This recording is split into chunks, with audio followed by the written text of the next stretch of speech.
Welcome everyone to Professional Pioneers with Provision Podcast. I'm your host, Dr. Muhammad Junaid Ismail, and as you may well know, Provision Alliance NGO has set its sights on eradicating unemployment, helping the youth discover and forge their dream careers, and propelling them into becoming the future leaders of industry that our country so desperately needs. This podcast is inspired to help aspiring professionals understand and discover the careers they may well go into. Have you ever found yourself asking, how do I become a doctor or a lawyer? How do I start a business? Where do I study? And how do I get funding? These are some of the questions we will be answering on our podcast with our variety of guests who come from humble beginnings and have inspirational stories of how they've overcome the obstacles. And here is where they will share their advice and wisdom they've gotten along the way. Welcome everyone to Professional Pioneers podcast with Provision Alliance NGO. So our theme for March is mental health, and today we have an exciting guest with us. In this episode, you can expect to learn about organizational psychology, what it's all about, how to build mental health resilience, and how mental health affects our daily life and in our careers as well, and so much more. So let's get into it. Our guest today is Ameerah Brown. Thank you for being here, Ameerah. Thank you. So Ameerah matriculated from Warburg Girls High School. Interestingly enough, I went to Warburg Boys High School and matriculated the same year in 2015. She holds a master's degree in Organisational Psychology from UCT, very impressive, which she completed in 2022. After finishing, she relocated to Joburg and did her HR graduate program for 1 year, and then moved back to the mother city and undertook an organizational psychology internship at Sanlam. While doing her internship, she was offered a HR business partner role, which is the position she's currently in, and in February of 2024, she passed the HPCSA board exam and is now a registered organizational psychologist. So, organizational psychology. Could you please explain to our audience what that means? Okay. I think what I'll do is I'll take maybe a few steps back and talk a little bit about how I ended up studying that, and then you'll get to understand a little bit more about what it's about. So I feel like when you're in high school, you don't really hear about organizational psychology. You hear about psychology, Yes. And I actually wanted to be a psychologist. Yes. So I then, and I will be honest as well, I didn't do very well in matric. My marks were average. So I got into UCT through the Bachelor of Social Sciences extended degree. So a standard degree is 3 years, mine was just 4. Okay. So that first year was kind of like a bridging course. I think we did almost like Maths Lit, Yes. and some other courses before we got to do actually start the degree, Okay. which I think is nice. I also didn't know UCT offered that. Yeah. When I saw 4 years extended degree, I was like, okay, let me take it. The time is gonna fly. Yes. And then I started off with psychology, so majoring in psychology and then sociology. Didn't enjoy sociology. Okay. And what's nice about humanities is that you can change your majors depending on what you like. It's not a problem to change, because I almost feel like at 18, it's actually crazy that you have to make a career choice. You know exactly what you like to do. Yeah. So I think I did gender studies. I tried quite a few. Then my friends were doing organizational psychology. Then I was like, okay, let me see what this is about. Then I ended up enjoying it. So organizational psychology is almost like the link between psychology itself and the business environment as well. And it's kind of like a link between the two, which is something that I think that I saw myself in, because even though I enjoyed psychology, I wasn't too sure about whether I would be that sit on the couch type of psychologist. I also wanted to work in a corporate environment. And So organizational psychology is basically the behavior of people in the workplace. So things like what motivates them, what's going to make them perform well, what can we do to like ensure that their well-being is, looked after in the workplace. Are they burnt out, their stress levels, how they're managing it, things like that.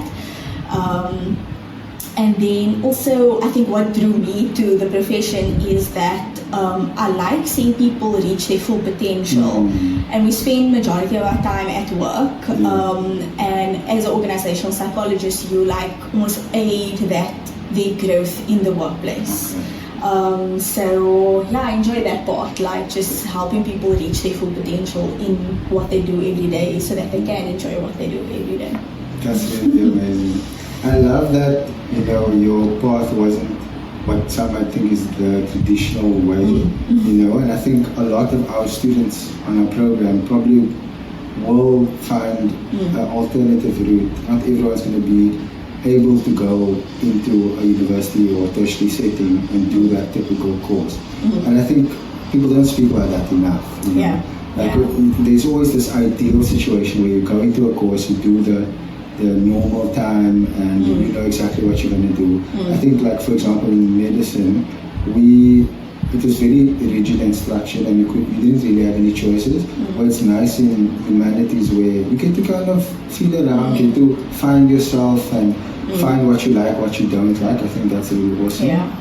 And something you highlighted is very common with students, but I think anyone really, is that you can't possibly know exactly what you want to go into at 18. Like, it's very few people. Like, I knew, but that was because, like, growing up, my grand, like, indoctrinated. Like, you must become a doctor. Because some uncle wanted to become a doctor and he couldn't. So sometimes you have, like, people living vicariously through you.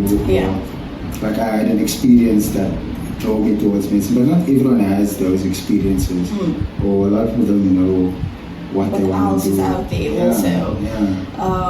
Because I think with me it just happened almost by accident, and then I ended up enjoying it. But your journey is your journey, so it doesn't matter how you get there.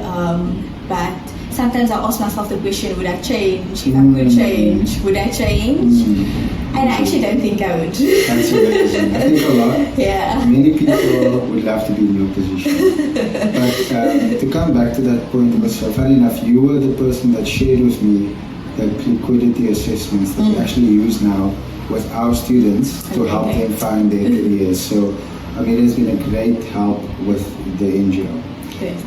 Okay, so you kind of answered my next question, which is why did you go into the career?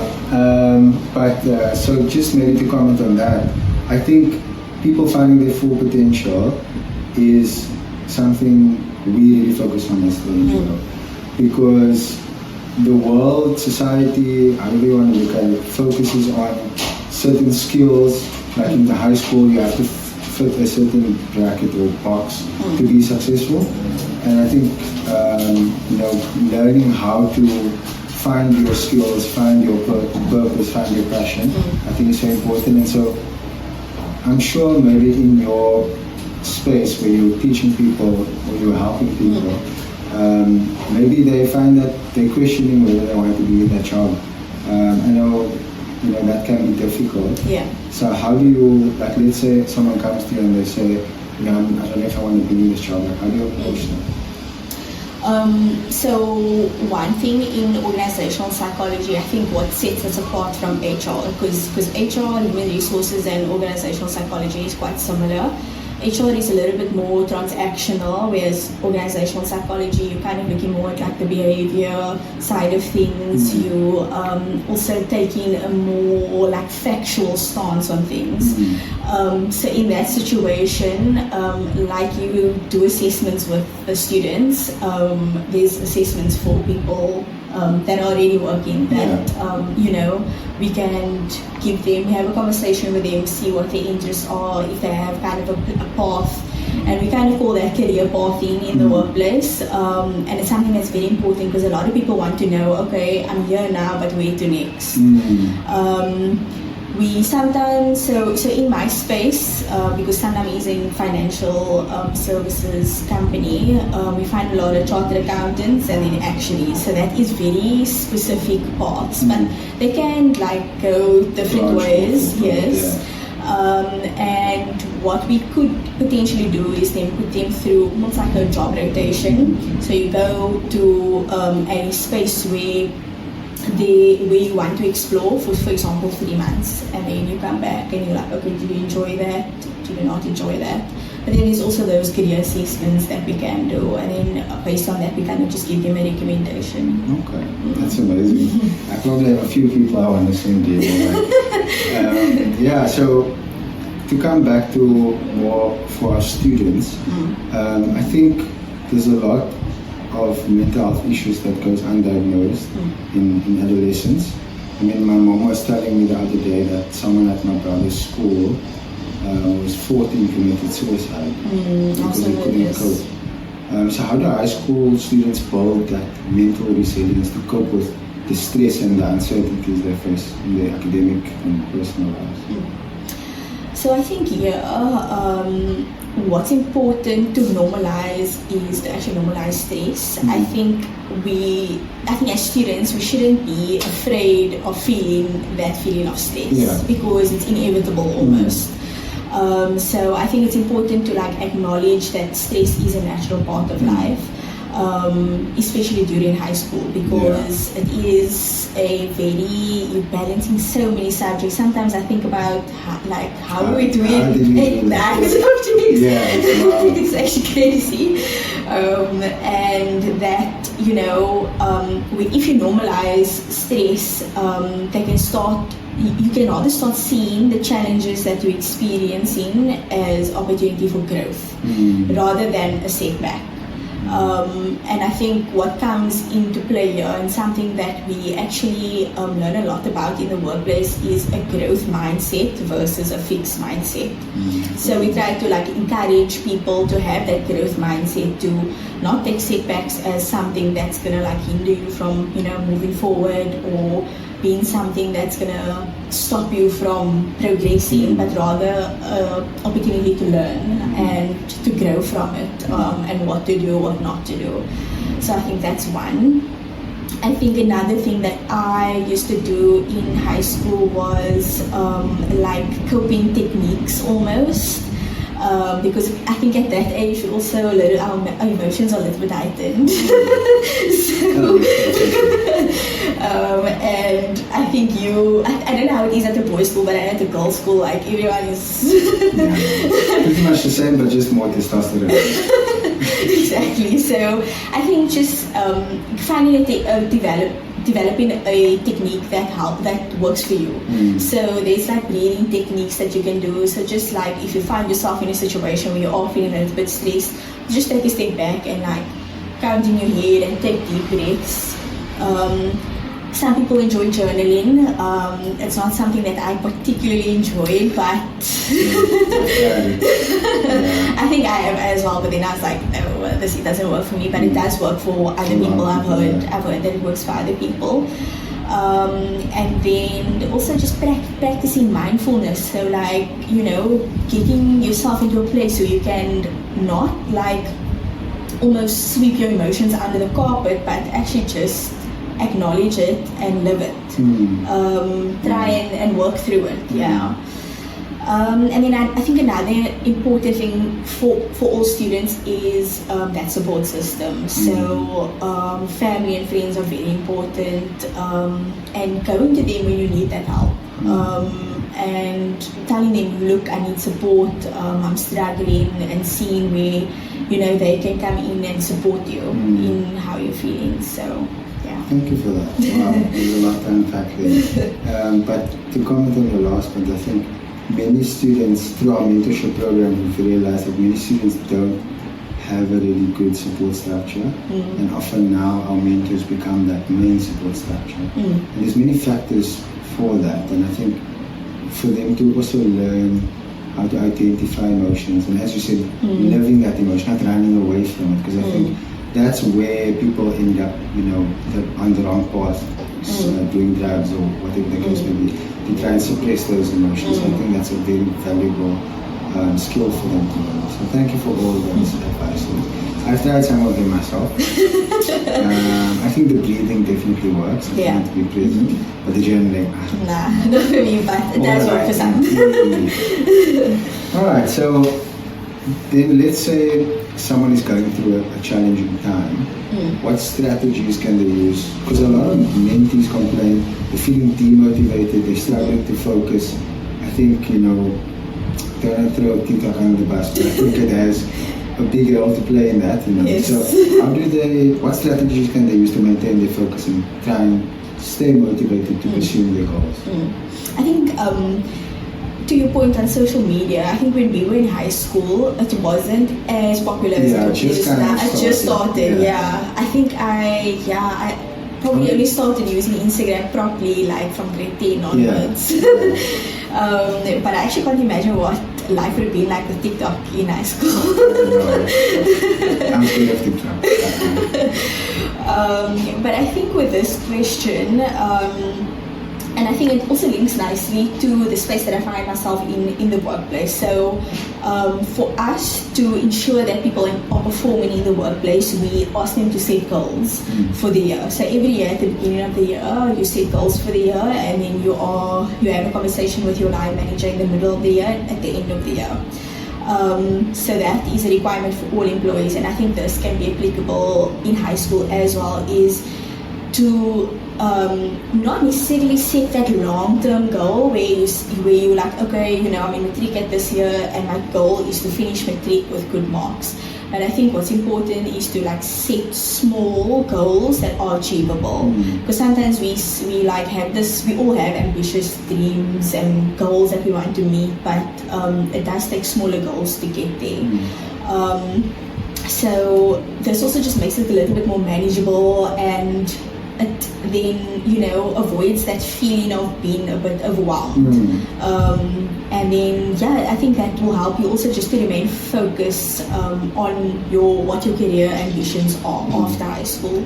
And then with that said, even when you meet those small achievable goals, celebrate them. I think that's important. Even if you didn't get 80% for this maths paper, but you got 5% higher than what you got last time, I think celebrate that. I think it's important.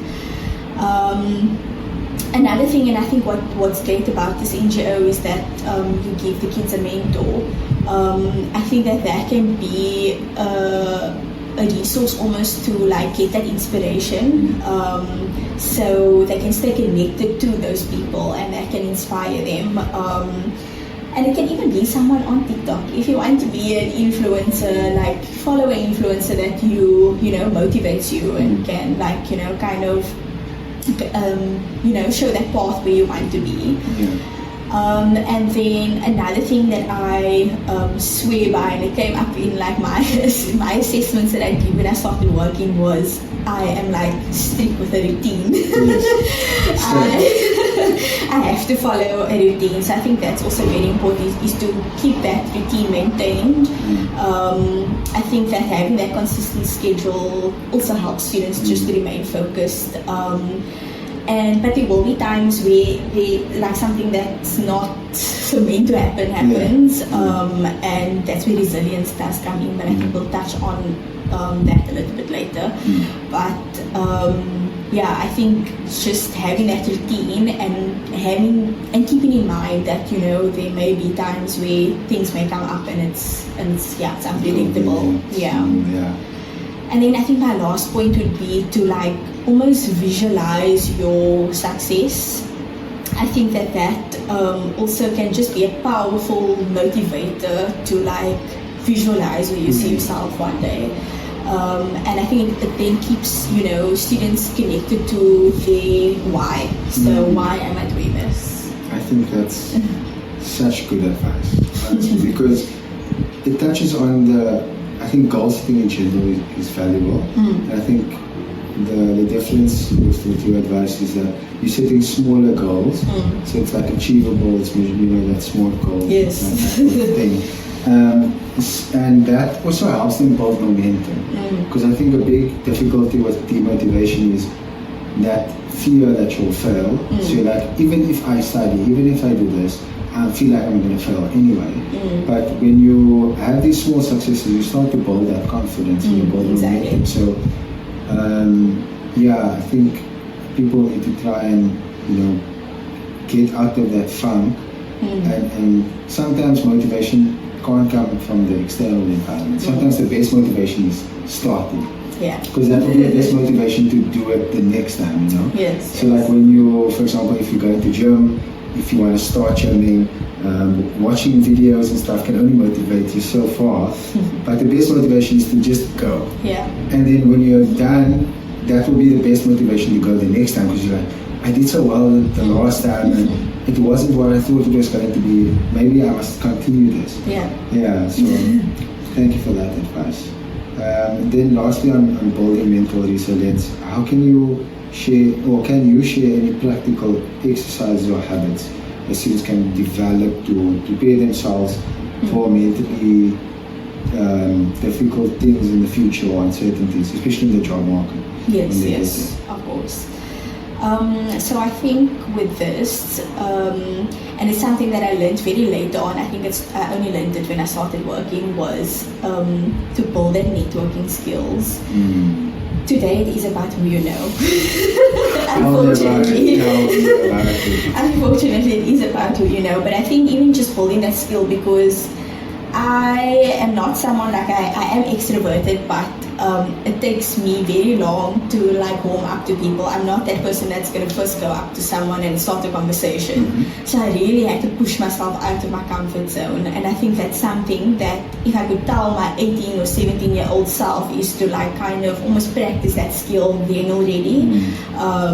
To build that connections with peers, even with teachers and other professionals like your mentor now that they have, because this can just also give them an early start to understanding kind of what they're getting themselves into, to make that informed career choice, because it is a big decision.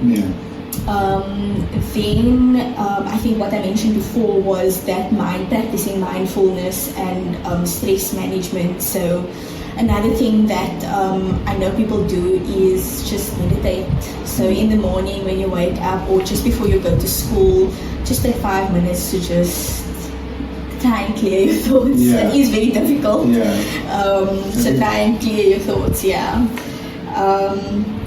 And then another thing, and this links to the resilience that I was speaking about, is almost like training yourself to be adaptable.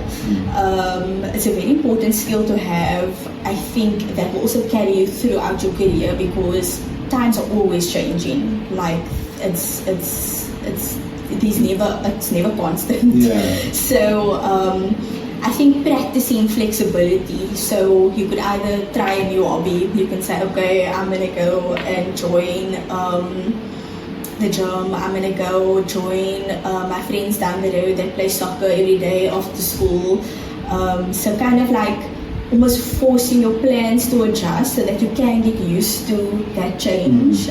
Because I think a lot of people do struggle with change. I think our brains are almost wired for routine, or to be able to predict things.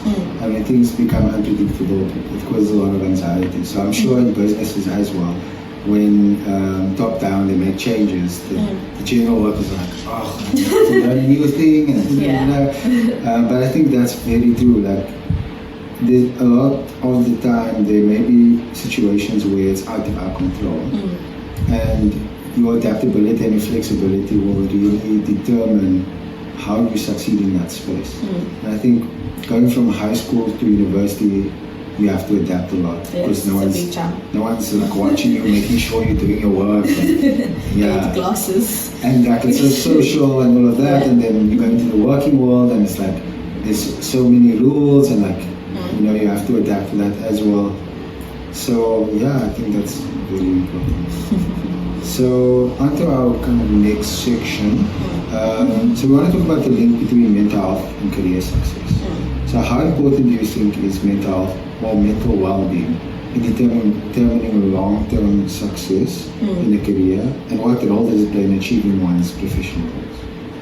Okay. So with this, I think that, and I touched on this a little bit earlier on also, is to almost like live how you're feeling and not try and avoid it, so that having that mental clarity, I think, having good mental health does lead to like clear thinking. So because sometimes if you are feeling a little bit sad or down, it may kind of cloud your judgment a bit, and this will just then aid you to make better decisions. I think, when you have that mental clarity, you are able to also, then you're more likely rather to set that realistic goals that will almost assist you with staying focused and achieving them. Then I think resilience is something also like adaptability. Kind of resilience goes hand in hand. So with mental health, it helps with that resilience that you have. It helps people just manage setbacks a little bit better. So without losing that motivation, because setbacks are also inevitable. So you wanted to almost kind of just you not see it as something that is going to set you back, but rather, like I mentioned before, learning from it and what you can do better next time. And sometimes it is a little bit difficult, especially in high school, because you see your friends around you like getting A's and all this stuff, but you're not. But like I mentioned, even if it's a 1-2% difference from how you did before, it's a step in the right direction. Yeah. And then I think back to the support system, that interpersonal relationships that you have. So it kind of almost, who you surround yourself with will also affect your mental state and how you like see things and how you interact with others. So I think with having a high or a good emotional intelligence is a product of good mental health, because then you are able to acknowledge your feelings, other people's feelings as well, and speak about it to improve that communication, to resolve conflict, because there's always things happening at schools, and just to collaborate with one another, I think is important. Like I didn't enjoy group work, but I learned the importance of group work is good communication. Yeah. And I think you bring up a really important thing, is kind of being self-aware and being aware of others. And I think when your mental health is not doing well, you tend to be in your own mind and you tend to not be present. So it's really difficult to engage others in a meaningful way when you have all of these negative thoughts in the back of your mind, and it's very difficult for you to grow and to network and to communicate effectively, because a lot of communication is not necessarily verbal.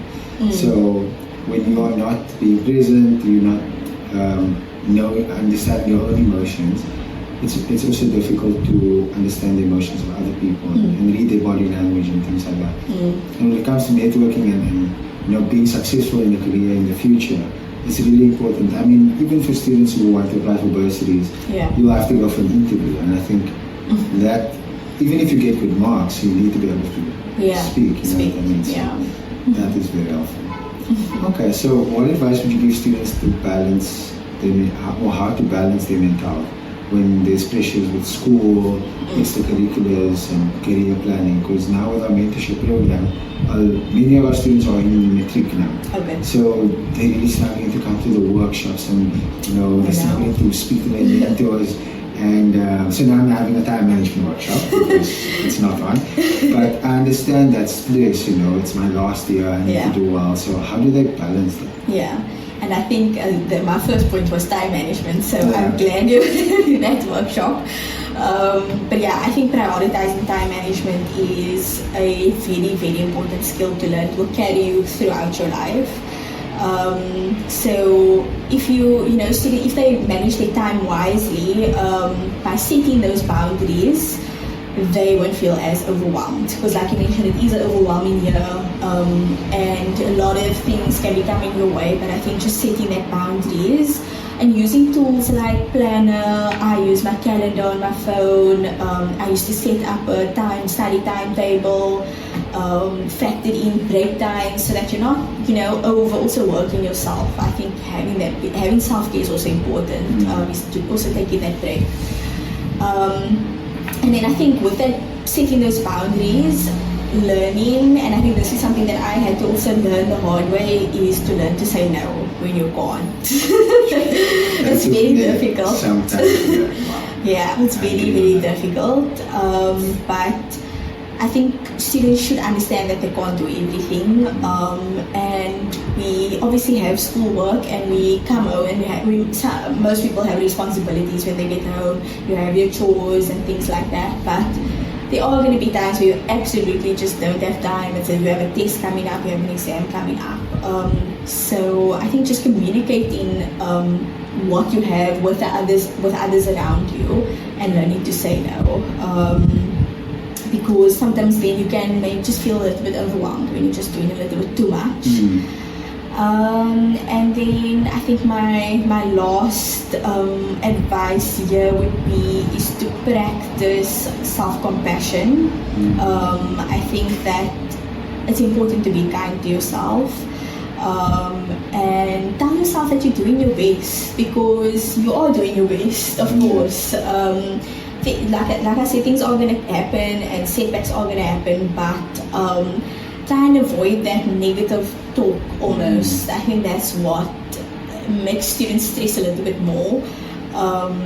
And like I said before, celebrating that progress and that success helps with that as well. I really like the self-compassion thing, because I only recently learned about it, and I watched the state talk, and the lady said, if someone else is going through a hard time, like one of your friends, how would you speak to them? Immediately you think, you'll tell them, you'll reassure them, tell them it's okay, you did your best, you'll do better next time. And then she flipped the question, she said, if you do something, like you make a mistake, how do you speak to yourself? And immediately all of us are like, you're so stupid, how could you not know this, you're a failure. And it's so important to, how I see it is, I see it as though I'm speaking to my younger self. So there is kind of that disconnect. I just allow myself to, be like, hey, I can tell that you're having a difficult time right now. You are trying your best, so hang in there, everything will be okay. And I think it's really important. Especially when people are trying to achieve high goals, there tends to be more stress, and sometimes there's external stress as well, like parents being very hectic with their kids about performing. So also teaching your support system to be compassionate as well. I think that's also important. Yes, it's important for them to understand. So can you share a bit of maybe a real world example of where prioritizing mental health can directly contribute to your success in a career? I found this like an interesting question. But when I saw this question, the first thing that I thought about was, I recently watched, I'm not sure if you watched it, on Netflix, Simone Biles' documentary that it's good, you must watch it. American gymnast. Yes. Okay. So when I was watching that documentary, it was about mental health, and how she prioritized her mental health in a situation where she's expected to perform well. So she was she ended up going actually to the Tokyo Olympic Games in 2020. And then, if I remember correctly, she I think injured herself a little bit before, but she was still like pushing herself to try and attend the game. She ended up attending, and then while she was busy doing what she does, she felt like she just felt like she couldn't do it, and I think having that pressure from others around her.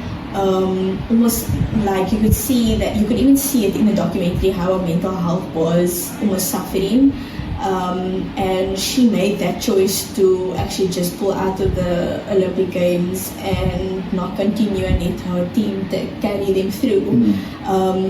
So even though, like I said, yeah, there's that pressure around you, like you mentioned, parents, your family, your community. There's that pressure to do well, but there may be times where you feel like you just can't.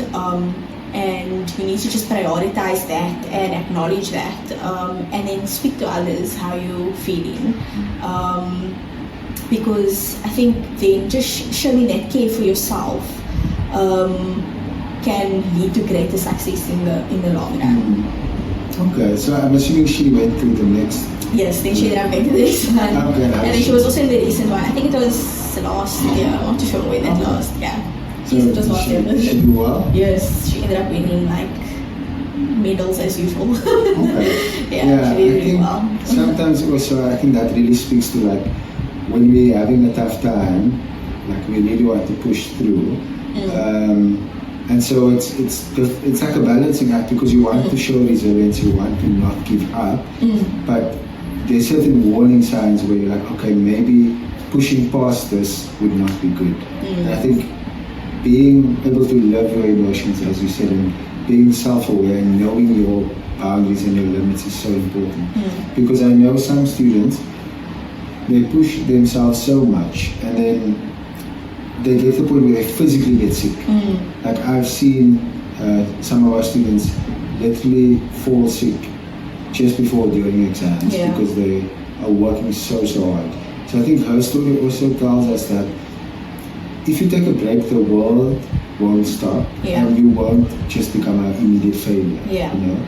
It's important to prioritize your mental health so that you can perform better in the future. Yeah, and your journey is your journey. It doesn't matter how long you take to get there, as long as you get there in the end.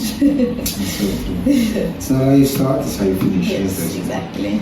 Alright, so now we come to our final segment, which is more around overcoming stigma in mental health.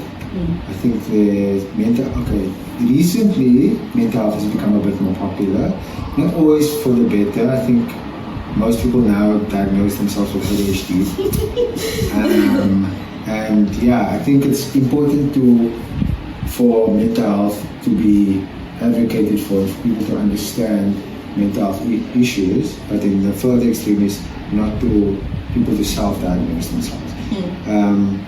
But with mental health, it can be stigmatized. And for those who doesn't understand what stigmatization is, it's basically when people have a negative perception of something based on the media or whatever they've been taught, and so that prevents them from acknowledging that thing and seeing it as important. And so in mental health, especially with younger people, and especially in the South African context, in the Cape Flats community, there's a lot of negativity. Like I worked at Lentefleur Hospital during my community service, and I grew up in Michelstein, so we used to call it the Mal Hospital, and it's such a negative thing. And so when I worked there and I really got to see the difficulties people go through and how people suffer with their mental health, it really changed my perception of it. And I think that stigma prevents a lot of people from accessing mental health. So what are some of the first steps for students, for example, that they can take to break down that stigma in their own school and their community? To your point, I think mental health has become more of or rather less of a taboo topic, which I'm glad that it has. I think a lot of the older generations almost like, they almost like, if they have it, they almost like, oh, it's fine, I must get through it. And what I really, am proud of in our generation is that we acknowledge it and we don't shy away from it. So I think what's important here is to my point is that education is very important. So having that education and awareness, so students can either educate your peers, your friends, your teachers about the importance of mental well-being. They can almost if the school should want to have like an awareness session, a mental health day. It is celebrated internationally, so why not within schools? And I think having that knowledge just almost dispels those myths that kind of go around about, if someone's not feeling good today, tomorrow they feeling positive again, and it's like, no, this one has this mental illness or that mental illness. I think reducing that talk is important, and not just self-diagnosing people. So just building that education and awareness. And to that, having open conversations about mental health, I think, is very, very important. Schools can almost create platforms for these conversations, whether, like I said, have a mental health awareness day or student-led discussions. So even if they are, because I know in schools you have those small little communities that speak about, so a mental health society, why not educate people during assembly, the students during assembly, so that and it doesn't have to be expert knowledge. It can be as simple as things that you find on the internet about mental health.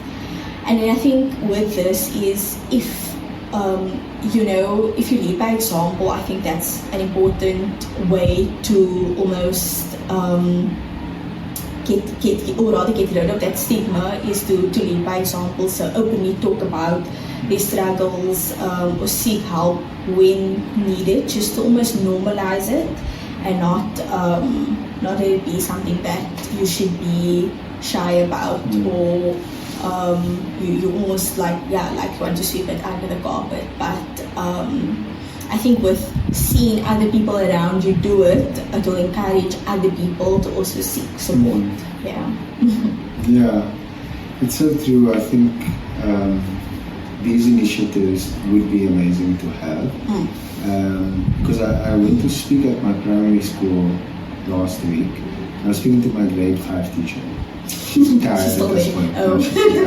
But I was just talking to her about mental health, and she had this revelation. I mean, I'm sure she would have wanted to have this revelation when she was a teacher, but I mean, in these kind of spaces, teachers have to see 50 students.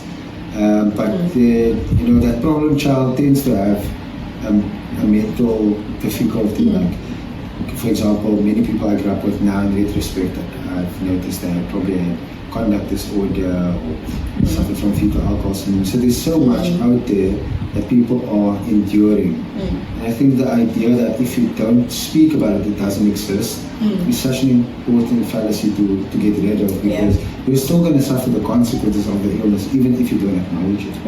I mean, if someone saw their leg off and they were just like, no, my leg's still there, you're still going to be lumping everywhere. It's not like it's going to change that. So I definitely think we have to speak about it more often. Yes. Okay, so let's say we have a mentee, for example, and they are struggling with mental health. How do they approach their friends, their family, or teachers if they need help with these challenges? And what should they expect in these conversations if it's going well? Okay.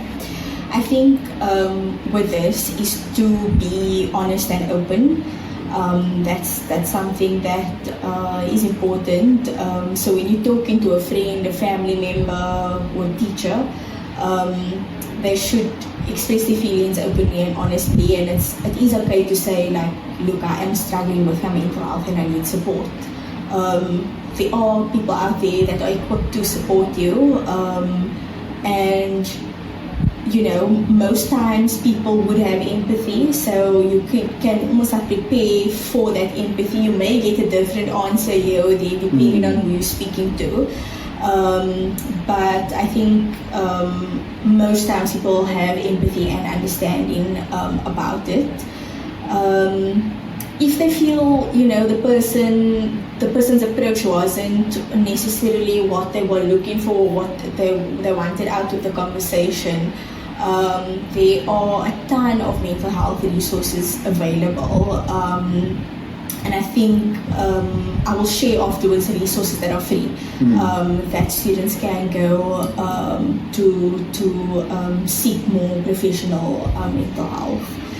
then, or rather mental health resources. And then I think with that, being open and honest is to be specific about what you're looking for. So is it more support that you're needing? Is it extra tuition that you need, or you just need to talk to someone? Do you need help with managing your schoolwork?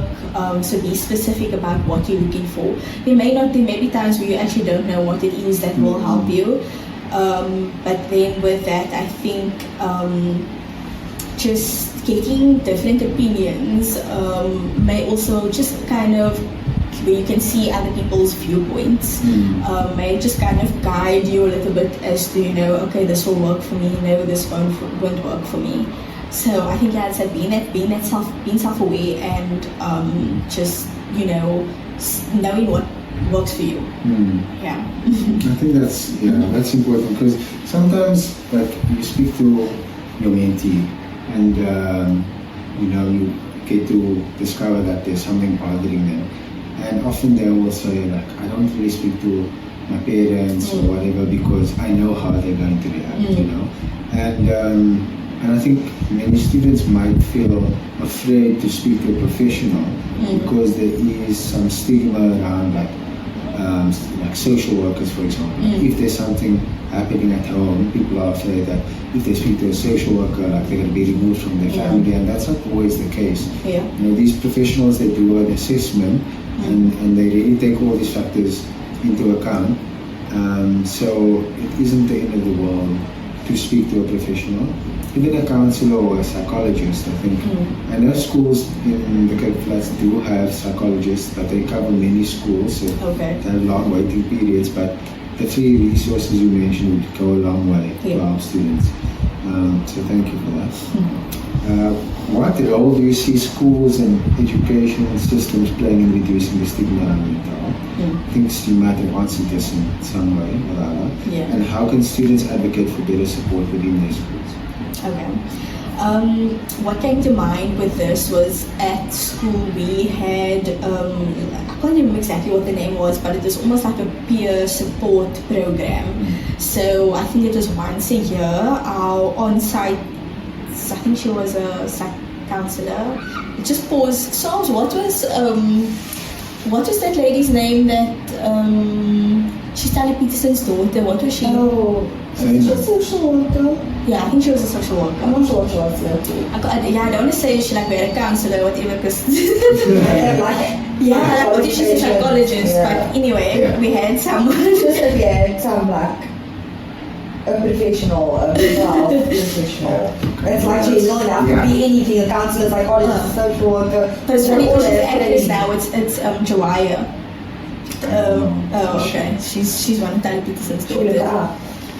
Yeah, you can. But anyway, okay, we can just get that part out. But yeah, we had a professional at our school that used to train, or girls could apply to be a peer support, like a peer support person, and you got a badge for it.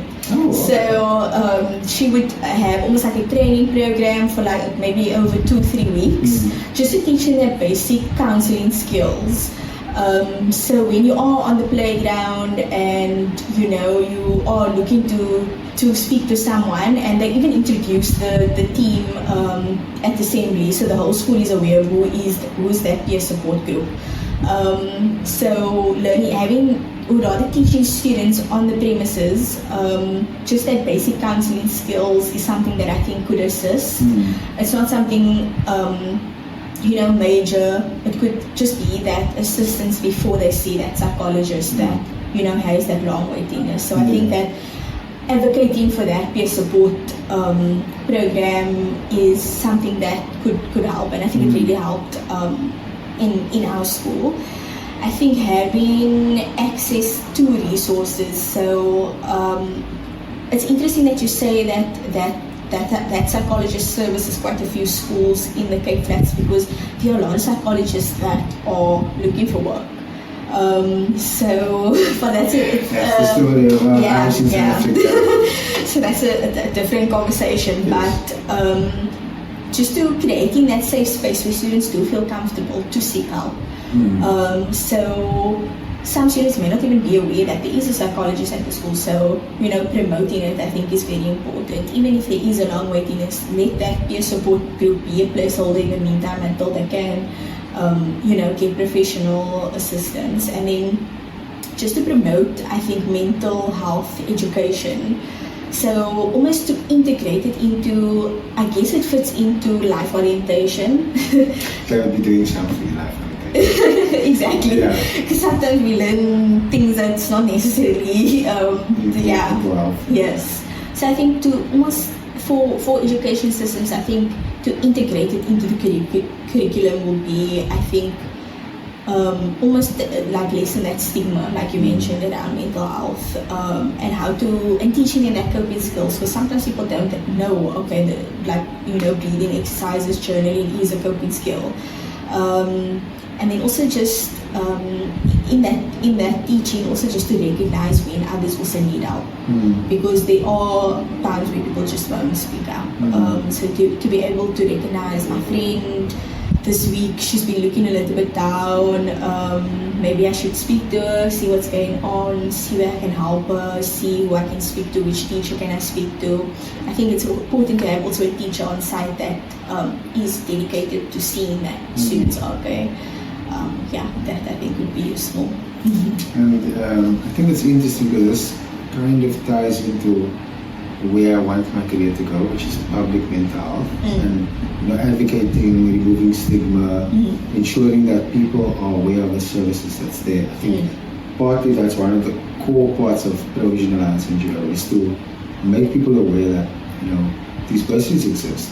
These psychologists, these support groups exist. Because I know we're in touch with SADAG and they do a group, like a peer support group, but people don't know about it. And I think that's the biggest difficulty, is that that awareness of these programs and of these projects is not there, and then the awareness of mental illness is not there. So those two things together means it's very difficult for people to actually access this thing. So in public mental health, and what I'm trying to do in the future is to create a better system for mental health services, because that stigma not only affects how people seek mental health care, but it also affects how the government views it. Yes. That's probably why there's so many psychologists and social workers unemployed, because the government doesn't see it as a valuable service. And so that's really why I want to advocate for it going into the future, because mental health underpins a lot of physical health, a lot of unemployment,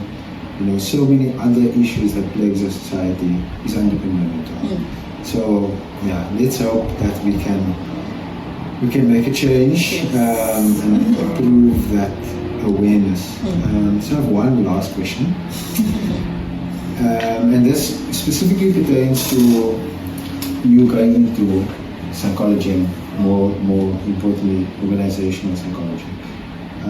Many people that find themselves having studied a career and getting into a career later feel that if they had known certain things, they might not have wanted to do that thing. So what about studying psychology or being a psychologist? Would you have liked to have known before you applied? Way back when you were 18, you had to make that decision. What would you have liked to have known? I think I knew it was a long journey. So to be a registered organizational psychologist, you have to study up until masters. So that took me a good 6 years. I had to do honors and then masters. Then that's not the end. You still then have to do almost like a approved internship with a company. So the HPCSA, which is the Health Professions Council, which governs all the health professionals, they have to review almost the internship program for the year.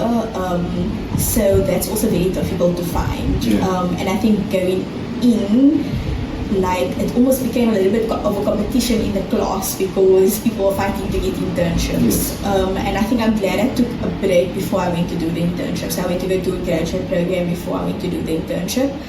My journey was a little bit longer than what it should be, but I wouldn't change it. I think so here where I am now, What I wish I would have known is that, you know, you are always assisting and helping others, but sometimes when you are struggling, there's no help for you. I feel you. There's no help for you. So there are times where, you know, I come to work and I'm having a bad day, but I have to be the one that has to like show up and be there for others. So that's something I wish I knew. It's something that I can get the assistance that I am looking for. But yeah, I think having to learn that, and also having to, I really had to build my emotional intelligence skills, which is not something that's easy to build. So that was something that I also wish I knew before, is how important emotional intelligence is. And then also being objective. I used to be a very subjective person. I used to be like, no, shame they're struggling or something like that. But when you get into this profession, you really have to kind of remain neutral and not get too involved in the problems. Yes. I also struggled with that in psychiatry, like when I was doing my year, because people's stories can be very like vivid and heartbreaking, and you need to kind of learn to hold the space for them but not take that onto yourself. Because if you are dealing with people's personal problems, if you aren't careful, like you can take those problems onto yourself.